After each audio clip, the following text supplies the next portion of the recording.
A lot of people are speaking about the Essence Fest, and the Essence Fest is not what it used to be. The Essence Fest used to be a cultural, event for the Black community every year.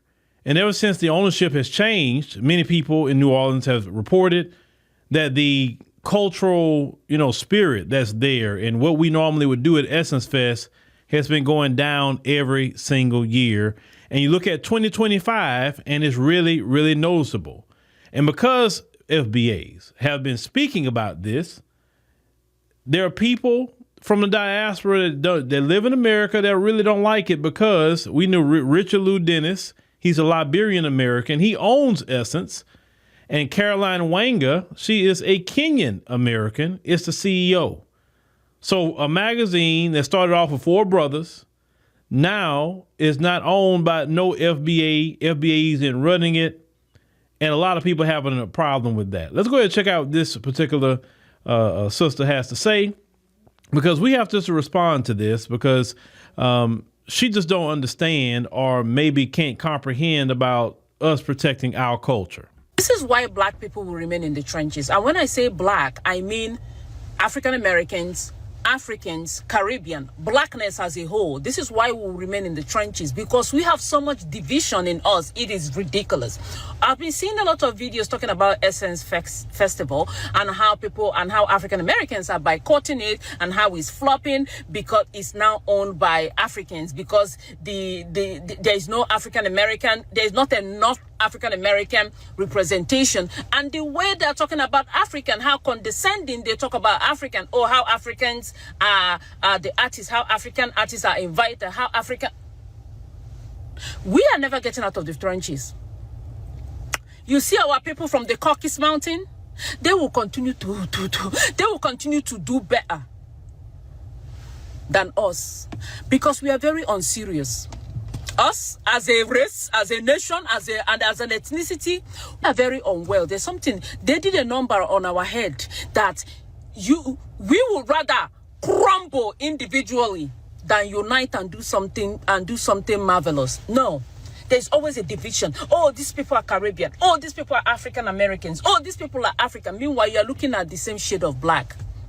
But now when it comes to white folks, you can hear, oh, this person is Russian. Oh, this person is from UK. Oh, no, this person is from Ukraine. No, we don't hear that shit when it comes to white folks. But when it comes to black people, we have different shades of black. And so divided, it is nauseating. We are unserious people. No, we're not serious. We will remain mentally enslaved till the end of time.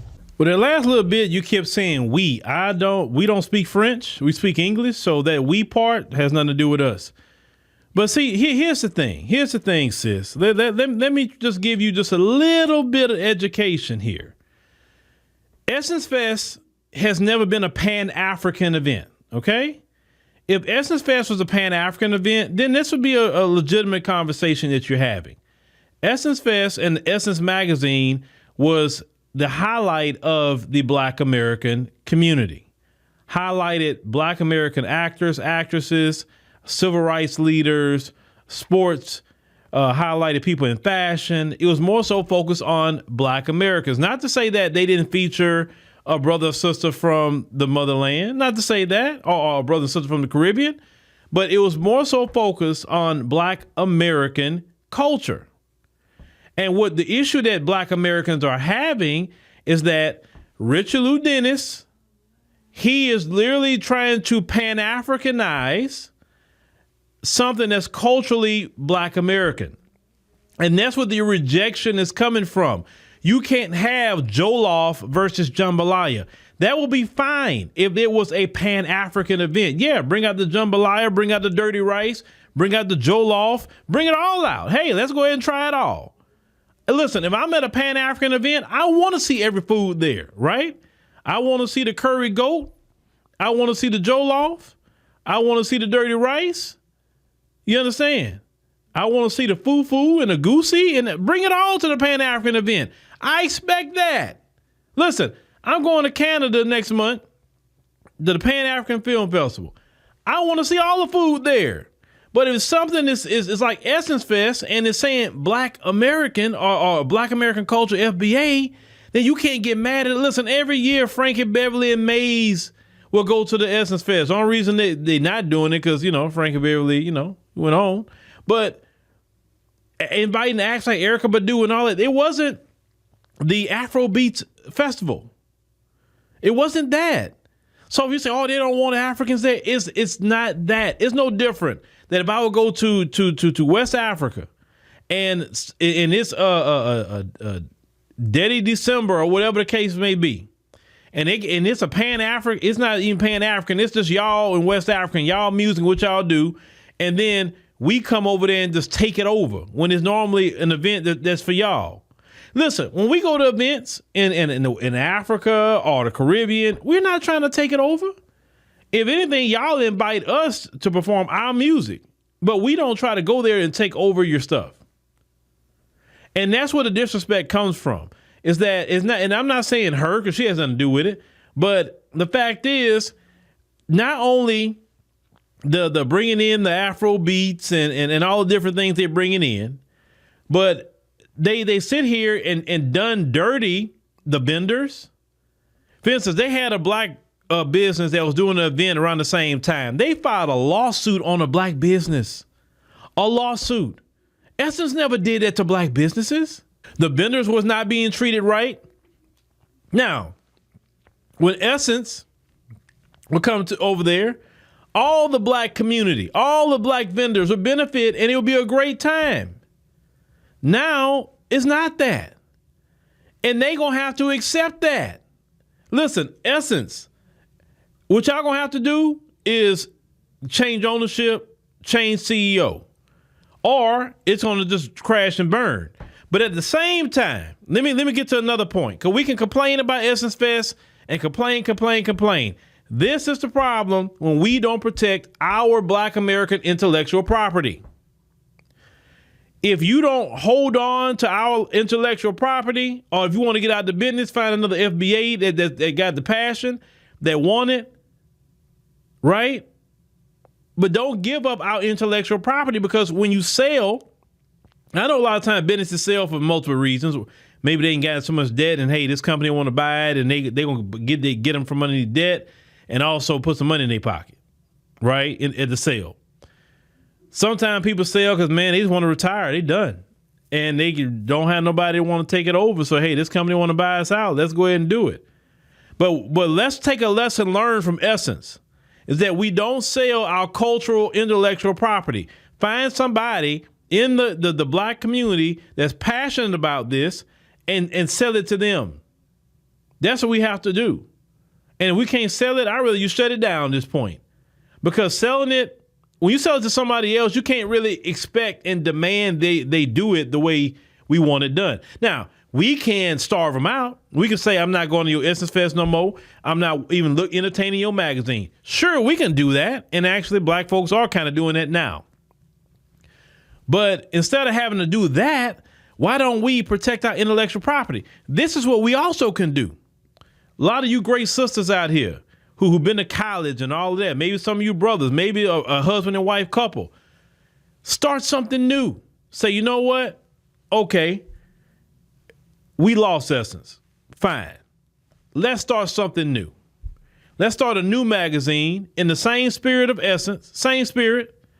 Have a festival for that every year, the same spirit. Listen, one thing about us, we can recreate anything. We're not stuck on the same thing as black people. That's the beauty about us, is that we could switch on a dime, just like this. That's what we should do. I'm a firm believer we can complain, but once we complain and say, okay, now here's the action. This is what we're going to do to fix this. So, okay, we start a new magazine now. This is what we're doing. And we're going to grow this magazine to where Essence at. We're going to have a big festival every year. We're going to say, hey, this is a cultural event of the year. Hey, all the black vendors, come on out. We got you. Hey, you can come here and make some money. And let's just do this thing all over again, man. We ain't got to cry about Essence. Listen, the fact is, Essence isn't owned by a black American anymore. And as an owner, you can put whoever you want to put as a CEO. See, what we're going to have to do is start showing people more than we tell them. Now, we told you, hey, man, It's cool you own it. Just get an FBA to be the CEO. That way, that FBA know the cultural nuance of our community and know what we're looking for, right? Because if we are your consumer, you have to understand, if Black Americans are your consumer, then you got to keep your consumer happy. Because I guarantee you, the majority of the viewers or readers or whatever of Essence isn't in the Caribbean and isn't in the continent of Africa. Sorry, it's not. You got to take care of your core base. You piss your core base off. Listen, this is horrible for Essence. I'll be honest with you. This PR right now is horrible, ladies and gentlemen, horrible. If they were smart, they would change things this quick, right? And if I was him, I'd be looking for an FBA to sell it to because I want to get out from underneath it personally. I was like, look, man, I want to get from underneath it. Maybe I can make some money off of it. Let me go ahead on and find an FBA and put it out there. Hey, I want to sell it to a Black American. And I want you to take this magazine and make it what it originally was. You know what I'm saying? Once again, I don't have a problem with the Richard Lou Dennis being the owner of it, but I have a problem with what he did with the direction. And the direction has been making everything go down. You feel me? But either he gonna fix it or just start something new. I'm not for this. One thing I'm about solutions. I'm not about complaining all day. Oh, this, all that. Listen, we are Black Americans. We built this nation. So we can build a nation. We can build another magazine. A magazine is light work. Don't y'all think? It's light work. We got enough talented brothers. We got enough talented sisters right here in America to do something even greater than Essence Magazine. Do something greater. You know what I'm saying? I don't know if y'all remember Jet Magazine back in the day. I know y'all used to look at Jet, at least in my age group, right? Bring elements of Jet. You remember the Jet Beauty of the Week and all of that back in the day? Hey, start a new magazine, bring that back. Bring what Essence is, combine Jet and Essence together in one magazine. You feel me? Do it. And we'll make it pop. Make it like for the culture. And it will pop. I promise you that. So yeah, Essence did what it did. But we are Black Americans. We are innovators. We create on a dime, just like this. We create new words. We create new style. We create everything we create. Everybody looks up to it anyway, right? So let's create something new. And I ain't be tripping by Essence like that.